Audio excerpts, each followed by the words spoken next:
Salut, c'est Yann, j'espère que tu vas bien. Dans cette vidéo beaucoup trop éclairée, mais bon, écoute, on va faire comme on peut. Je crois qu'il y a un peu trop de lumière et c'est pas grave.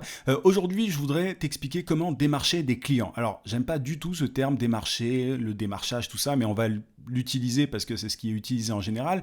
Mais beaucoup trop d'entrepreneurs, finalement, spam leurs clients potentiels, leurs prospects. Donc, c'est pas du tout l'idée que je voudrais que tu aies du démarchage commercial en tant qu'indépendant.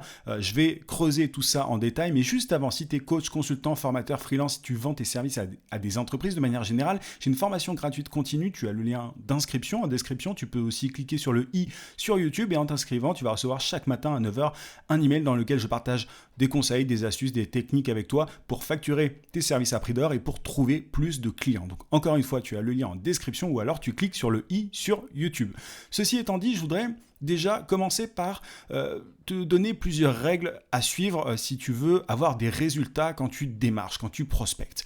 Déjà, c'est super important de savoir exactement qui sont tes clients. Alors ça, c'est quelque chose que je répète absolument tout le temps, mais je suis toujours étonné de voir que y a des entrepreneurs, des indépendants qui veulent commencer à prospecter, à démarcher, mais ils savent absolument pas à qui s'adresser. C'est essentiel et ça, tu ne peux y arriver qu'avec l'expérience, qu'en testant, tu vois, en t'adressant à des gens à droite à gauche et tu vas finir par voir qui est intéressé par tes services. Mais il faut vraiment que tu aies une idée précise de qui sont tes clients, ça doit être vraiment un objectif pour toi. Donc ça déjà, c'est le point que je voulais aborder. Deuxième point, au-delà du fait de savoir qui sont tes clients exactement, il faut que tu saches où est-ce qu'ils se trouvent.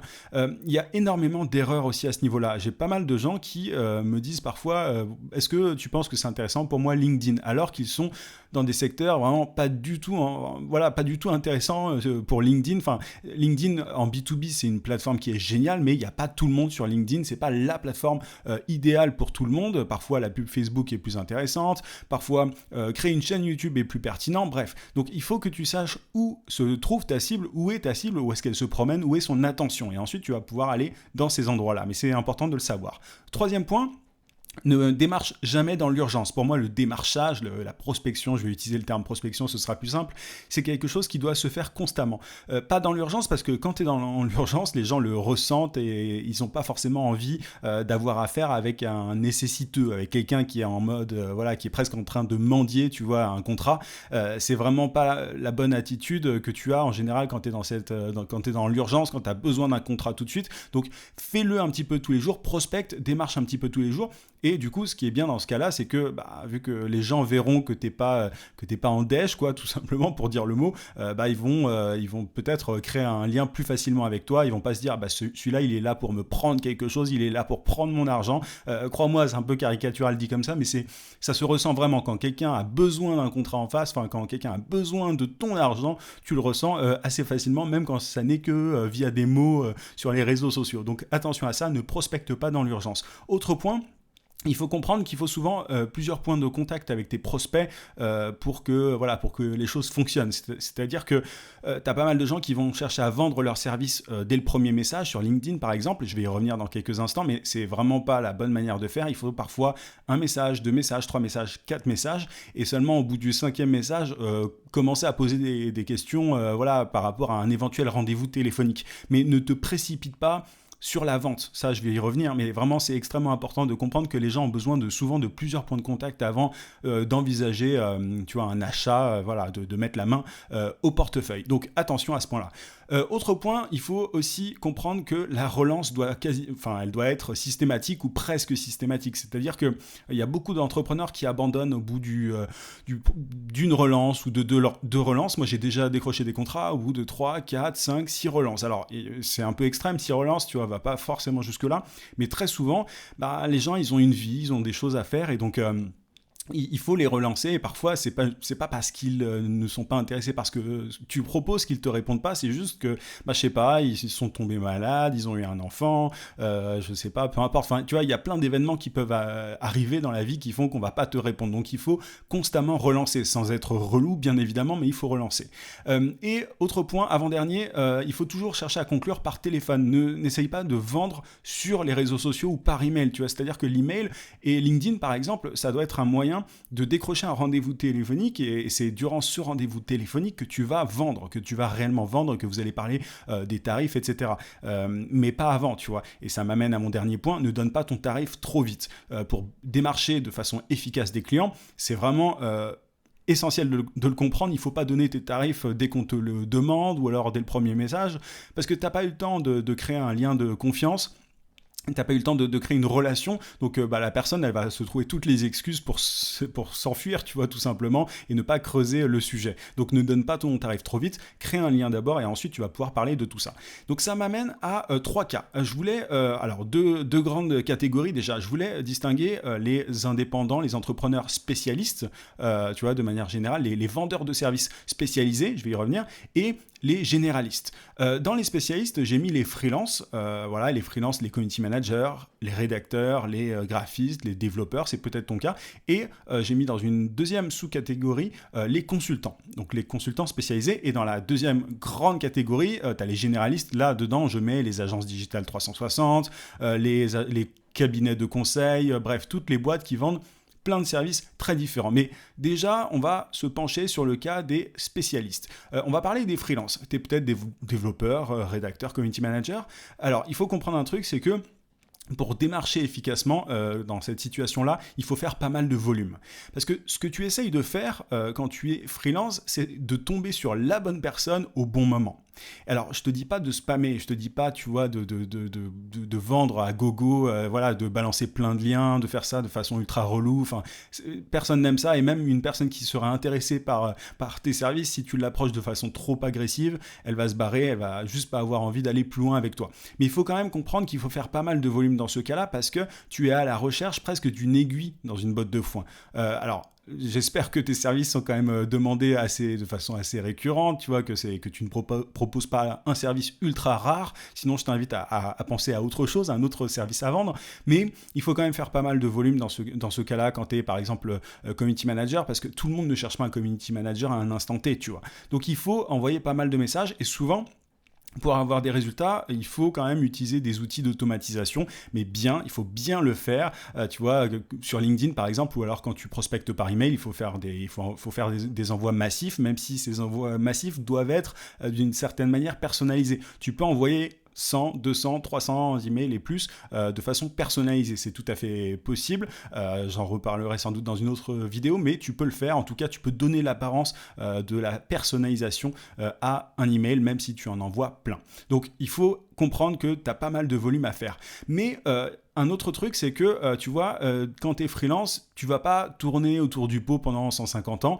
C'est important, dès que tu as quelqu'un qui te répond, tu vois, qui accepte une invitation, par exemple sur LinkedIn, ou qui te répond, je sais pas, sur n'importe quel réseau social, il faut que tu demandes directement à cette personne si elle fait appel à des freelances. Ta première question, c'est ça. Ne cherche pas midi à 14h, ne pose pas des questions sur sa vie, sur son passé ou je ne sais quoi. Demande directement, bonjour, voilà, j'ai vu que vous faisiez ça. Est-ce que vous faites appel à des, je sais pas, des community managers ou à des développeurs, etc. Tu poses cette question-là parce que, encore une fois, en tant que freelance, pour moi, c'est pas le meilleur statut à avoir, tu vois, être développeur, community manager et tout. Moi, je t'invite souvent dans mes vidéos et dans tous mes contenus d'ailleurs à être consultant plutôt. C'est encore un autre sujet. Mais si tu es freelance spécialisé, il faut que tu poses une question assez précise. Est-ce que vous faites appel à des freelances régulièrement? Pas forcément tout de suite, mais est-ce que ça vous arrive? Et là, tu vas pouvoir du coup dérouler le truc et peut-être transformer la personne en face en client. Donc ça, c'est le cas des freelances spécialisés. Dans le cas des consultants, il faut comprendre que là, c'est un peu différent. Tu règles un vrai problème. Alors, un freelance aussi, mais ce problème-là, il est un petit peu, tu vois, il est un peu caché. C'est-à-dire que quand tu es community manager, tu fais gagner souvent du temps, mais bon, voilà, tu ne vends pas directement le gain de temps à tes clients. Quand tu es consultant, souvent, voilà, il y a un rapport très direct au temps ou à l'argent. Tu mets ça en avant souvent quand tu es consultant. Donc, il faut, au-delà du fait de demander bonjour, est-ce que vous faites appel à des consultants de temps en temps? Enfin, ça n'a aucun intérêt. Il faut que tu crées de véritables relations. Et comment est-ce que tu crées de véritables relations? C'est en posant des questions. Dans ce cas-là, tu peux faire moins de volume que si tu es freelance spécialisé, moins de volume, mais par contre vraiment aller beaucoup plus en profondeur sur les relations en fait. C'est-à-dire que tu vas pas faire comme un freelance et demander tiens, est-ce que vous faites appel à des consultants de temps en temps? Est-ce que vous avez tel problème? Non. Là, c'est bonjour, j'ai vu que vous aviez tel type de business, que vous faisiez ceci, cela, j'ai beaucoup aimé tel article de votre blog, bref, je te dis des trucs comme ça au hasard, mais il faut vraiment que tu creuses le truc et que tu cherches à te faire des relations, de vraies relations. Alors c'est pas de l'amitié, mais voilà, il faut vraiment t'intéresser aux gens. Donc tu crées des relations et au bout d'un moment, si le truc dure, si la personne en face est intéressée par ce que vous dites, par cet échange, tu proposes un échange téléphonique, tu pourras aller plus loin, hein, c'est toujours la même chose, et au bout d'un moment, tu vas peut-être pouvoir simplement parler de ce que tu fais et proposer à la personne un audit ou bref, aller un peu plus loin pour lui dire, pour lui montrer en fait, pour lui démontrer que tu peux l'aider. Mais attention, un autre point, ne saute pas, tu vois, directement sur la vente même au téléphone. Il faut que la personne, quand tu es consultant, vienne d'elle-même à toi. Alors, c'est un peu, voilà, ça arrive pas tous les jours, mais il faut que c'est l'idéal, c'est-à-dire que c'est vraiment l'idéal. Il faut que la personne soit tellement intéressée par ce que tu dis, soit tellement étonnée que tu mettes le doigt pile là où il faut, qu'elle te demande, tiens, qu'est-ce que tu fais ou qu'est-ce que vous faites, peut-être que ça serait intéressant d'échanger. C'est ça l'objectif d'un consultant spécialisé. Voilà, si tu es consultant dans l'IT et je sais pas que tu règles des problèmes liés à, peu importe, bref, au management IT, ben là, il faut que tu poses des questions sur, voilà, comment est-ce qu'ils gèrent leur management IT, enfin leur projet IT. Je suis pas spécialisé du tout sur le sujet, mais tu vois, il faut que tu poses des questions précises. Et si, voilà, tu poses de bonnes questions au bon moment, la personne, elle va se dire, il est calé, ce serait intéressant qu'on aille plus loin. Et parfois, de petites relations comme ça peuvent se transformer en relations professionnelles vraiment très très longues. Moi, j'ai des clients que j'ai aidés qui ont des clients depuis très très très très longtemps, tu vois, parfois ça se compte en 5-10 ans, et tout ça parce que la conversation initiale a très bien commencé. Donc voilà pour les spécialistes, et pour les généralistes, c'est un peu différent. Peu importe que tu aies une agence digitale, un cabinet de conseil, etc. Souvent, pour bien démarcher, il ne faut pas présenter un espèce de package. Tu n'es pas là pour vendre l'agence ou le cabinet, peu importe.